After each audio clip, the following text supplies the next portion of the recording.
नमस्कार सर। नमस्कार sir. Sir क्या नाम है आपका? गजेंद्र देहरी। गजेंद्र जी, आप कहाँ से हैं? मैं उड़ीसा से झारसुगुड़ा जिला से लखनपुर ब्लॉक का चाटीपल्ली गांव से हूँ। सर, संत रामपाल जी महाराज से नाम दीक्षा आपने कब ली? मैंने संत रामपाल जी महाराज से नाम दीक्षा 2020 जून महीना में लिया।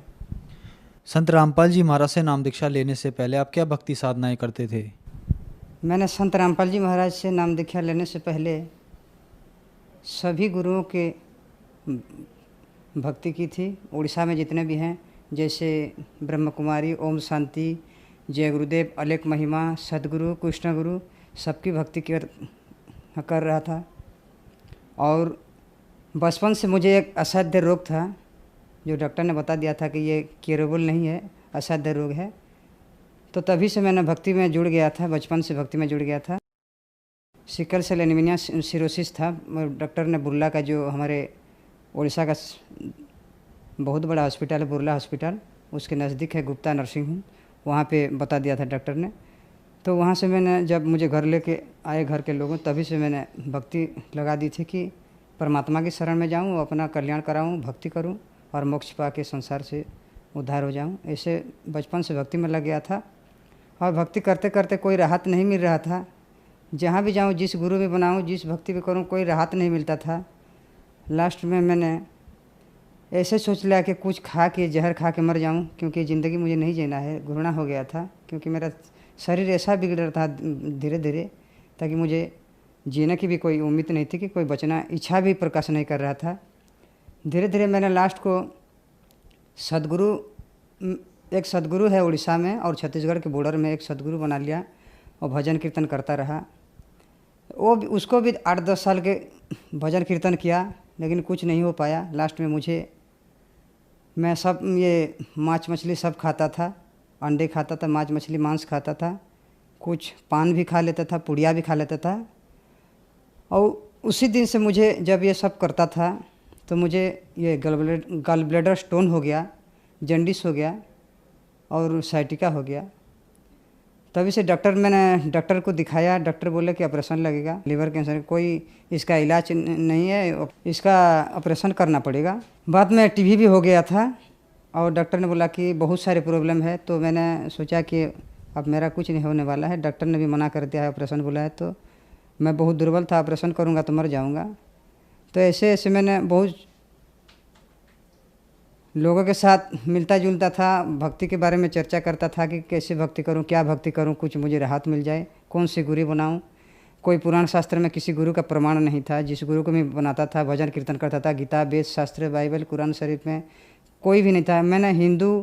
हम तो हिंदू हैं, मुस्लिम और सिख और क्रिश्चियन धर्म के सभी चारों धर्म में गया था और सब भक्ति को अनुभव किया। सभी भक्ति करना, कोई राहत नहीं मिला।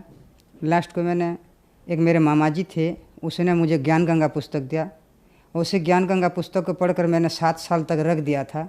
जब ये स्टोन हुआ मुझे और जन्डिस हो गया, तो मैंने उसी ज्ञान गंगा के बारे में फिर तलाश की, फिर पढ़ा और मैंने उसमें प्रमाण था, जो आप जितने भी हम भक्ति करते हैं सब शास्त्रों के विरुद्ध है।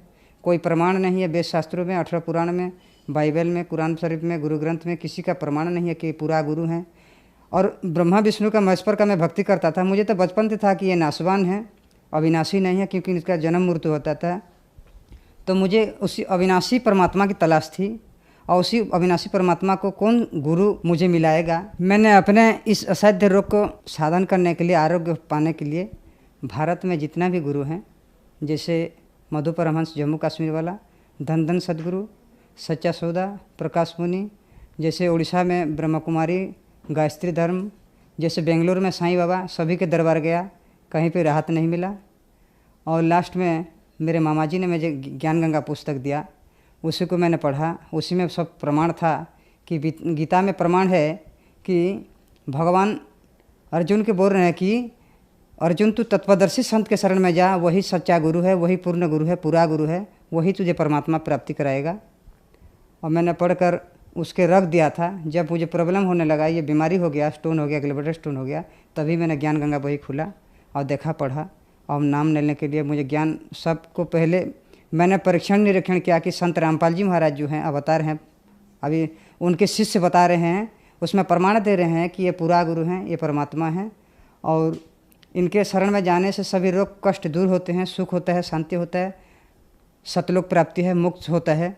तब मैंने पहले मैंने पढ़ा लिखा था, बीए किया था, बीए पढ़ा था, तभी मैंने अक्षर ज्ञान था तो मैंने पहले निरीक्षण करना शुरू कर दिया कि संत रामपाल जी महाराज कैसा गुरु हैं और किसके अवतार हैं और परमात्मा कौन है और पूरा गुरु को है। ऐसे मैंने छानबीन सब वेद शास्त्र प्रमाण देखा कि श्रीमद् भगवद गीता अध्याय 4 श्लोक नंबर 34 में लिखा है कि अर्जुन तो सर्वभाव से सरलतापूर्वक निष्कपट भाव में उस तत्वदर्शी संत के शरण में जा, वो तुझे तत्वज्ञान देंगे और उसी तत्वज्ञान से पाकर तू उस परम पद को खोज लेना जहाँ जाने के बाद साधक को संसार कर लौट कर नहीं आना पड़ता है।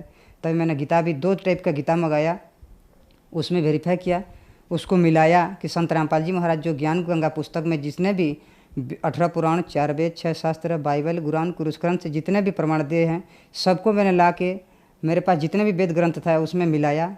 आसपास के गांव में जितने भी लोगों के पास, मेरे पास जितने भी नहीं थे उसको मैं आसपास के गांव के जाके मिलाया तो सब उस जितने भी श्लोक उसमें लिखा था मिलाप किया, सब सही निकले।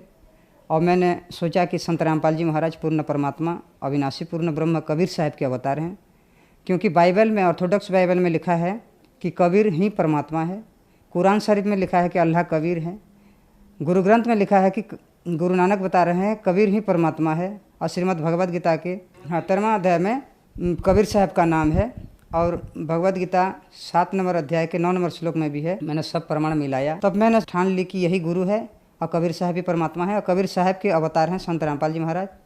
तब मैंने नाम लेने के लिए ठान ली। और हरियाणा को जब मैंने मोबाइल में सत्संग देखा, उनके सत्संग देखा, उसके पीली पट्टी में जो नंबर आते थे उसी पीली पट्टी में हरियाणा आश्रम को लगाया। वहीं से आदेश आया कि आप उड़ीसा के संबलपुर नामदान केंद्र है, भुवनेश्वर में भी है, कलाहांडी में भी है, कौन सा नज़दीक है वहीं का नंबर देंगे। मैंने बोला कि संबलपुर नामदान केंद्र मेरा नज़दीक है। संत रामपाल जी महाराज इसके संबलपुर नामदान सेंटर से 2020 21 जून को ऑनलाइन मोबाइल में नामदान लिखा ली। सर, जैसे कि आपने बताया कि आपको सिकल सेल नाम की बीमारी थी, जॉइंटिक्स था, लीवर कैंसर था, डॉक्टर ने आपको ये कह दी थी कि आप कुछ ही दिन के मेहमान हैं। आपने संत रामपाल जी महाराज से नाम दीक्षा ली, तो क्या आपको इन बीमारियों से निजात मिला? जितने बीमारी थे सब में मुझको धीरे धीरे आराम लगने लगा। अभी स्वस्थ हूँ और सभी बीमारी मेरे दूर होने लगा। मैं अभी भक्ति कर रहा हूँ और अभी जितने भी बीमारी था सबसे मुझे राहत मिल गई है। सिकल सेल में मुझे बहुत 24 जो लगता था, ट्रामाडोल लगता था, डायनापार लगता था, पेंडोर लगता था, ये सब लगाता था। जितने देर तक इसका ये असर था तब तक अच्छा लगता था। उसका असर निकल गया तो फिर अच्छा नहीं लगता था। ऐसे ऐसे करके मैं चलता था और जब परमात्मा के शरण में आया, बंदी छोड़ सदगुरु रामपाल जी परमात्मा के शरण में आया, तभी से मुझे राहत मिलने लगा। और मेडिसिन मैंने छोड़ दिया, मेडिसिन दवाई सब छोड़ दिया। अब स्वस्थ हूँ और परमात्मा की भक्ति कर रहा हूँ। हमारे घर में पैसों की आर्थिक अवस्था बहुत दुर्बल थी, घर में कली झंझट होता था। संत रामपाल जी महाराज की दया से अब घर में कली कुलज कम हो गया और आर्थिक स्थिति भी बदल गया। अभी परमात्मा की दया से सब ठीक ठाक है। सर, क्या क्वालिफिकेशन है आपकी? मैंने परमात्मा की दया से बीए कंप्लीट किया हूँ और उड़ीसा के जो उत्कल यूनिवर्सिटी है उसी में एमबीए का एडमिशन किया हूँ और पढ़ाई चल रहा है और भक्ति भी चल रहा है। सर, आप एक एजुकेटेड पर्सन हैं और आपने बताया कि आपने संत रामपाल जी महाराज से ऑनलाइन नाम दीक्षा ली। आपको बहुत सारी बीमारियां थी। आपने बताया कि आपने लगभग सभी धर्मगुरु बनाए, आप जगन्नाथ मंदिर गए, आप देवी देवताओं के पास गए, कहीं भी ठीक नहीं हुए। संत रामपाल जी महाराज से आपने ऑनलाइन नाम दीक्षा ली और आप ठीक हो गए। ऐसा कैसे संभव हो रहा है? बंदी छोड़ सदगुरु रामपाल जी महाराज जो नाम दीक्षा देते हैं, जो मंत्र देते हैं, सब श्रीमद् भगवद गीता के 17 नंबर अध्याय के 23 नंबर श्लोक में ओम तत्सत जो है उसको 3 बार परमात्मा नाम देते हैं। तो हम जब ये शास्त्र अनुकूल भक्ति करते हैं, मैंने शास्त्र अनुकूल भक्ति किया, तब मुझे फ़ायदा शुरू होने लगा, स्वास्थ्य में बदलाव आने लगा, आरोग्य आने लगा। और ये तो प्रमाणित ज्ञान है, प्रमाणित भक्ति है जो सदगुरु बंदी छोड़ सदगुरु रामपाल जी महाराज से हमें मिला। सर, जैसा कि आपने बताया कि आप बहुत ज़्यादा बीमार थे, आपको बहुत ऐसी लाइलाज बीमारियां थी जो ठीक नहीं होने की थी। आपने संत रामपाल जी महाराज के शिष्यों के इंटरव्यू देखे कि वो लोग ठीक हो रहे हैं, तो आपको भी लगा कि मैं भी ठीक हो सकता हूँ। आज आप खुद टीवी पे खड़े हैं और आप भी एक उदाहरण हैं। तो जो लोग आपको टीवी पर देख रहे हैं और वो दुखी हैं, परेशान हैं, उनके लिए आप क्या कहना चाहेंगे? जो लोग मैं जैसे परेशान था, जैसे परमात्मा की तलाश में था, जिस सतगुरु की तलाश में था, जो शास्त्र अनुकूल भक्ति थे, पूर्ण परमात्मा हो, ऐसे मैं तलाश करते करते आज परमात्मा की दया से वो गुरु भी बना लिया, वो परमात्मा भी प्राप्त कर ली, और परमात्मा की दया से जो भी रोग था मेरे सब आरोग्य मिला। भक्ति कर रहा हूँ, स्वस्थ हूँ, पढ़ाई भी चल रहा है। और ये मेरे जो विश्व में जो भारतवासी हैं सबको मैं करबद्ध प्रार्थना करके हाथ जोड़ता हूँ कि जो भी इस वर्ल्ड में, इस भारत देश में, उड़ीसा में हैं, सबको प्रार्थना कर रहा हूँ मेरे भाई और बहनों, माता पिताओं से कि ये संत रामपाल जी महाराज जो हैं ये शास्त्र के अनुकूल भक्ति देते हैं। और श्रीमद् भगवद गीता 4 अध्याय 34 श्लोक नंबर 34 में जिस तत्पदर्शी संत के बारे में बताया है वही गुरु हैं। और उनके शास्त्रानुकूल भक्ति से जो भी नाम दीक्षा लेगा उससे मोक्ष मिलेगा और उसको आरोग्य मिलेगा, यही प्रमाण है वेद शास्त्रों में। सर, संत रामपाल जी महाराज से नाम दीक्षा कैसे ली जा सकती है? हमारे भारत देश के कई टीवी चैनलों में संत रामपाल जी महाराज जी के सत्संग आते हैं। नीचे में एक पीली पट्टी चलती है, उसमें आश्रमों का नंबर रहता है, उसी नंबर में फ़ोन लगाएंगे और अपने अपने नज़दीक में, अपने अपने डिस्ट्रिक्ट में जो भी नामदान केंद्र है संत रामपाल जी महाराज जी के, वहीं से आपको नामदान मिल जाएगा। धन्यवाद सर। नमस्कार सर।